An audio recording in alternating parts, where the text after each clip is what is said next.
Artıq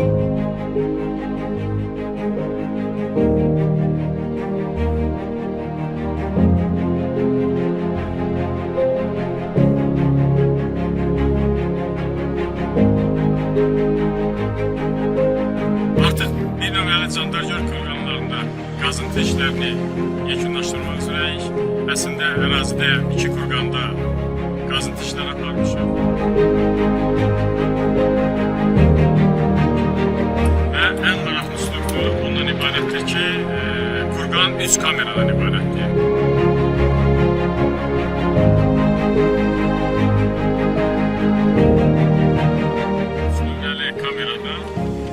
İğneyle bükülüp dizleri özüne doğru, ayakları katlanıp ancak elleri dizine doğru uzanıklı şekildedir.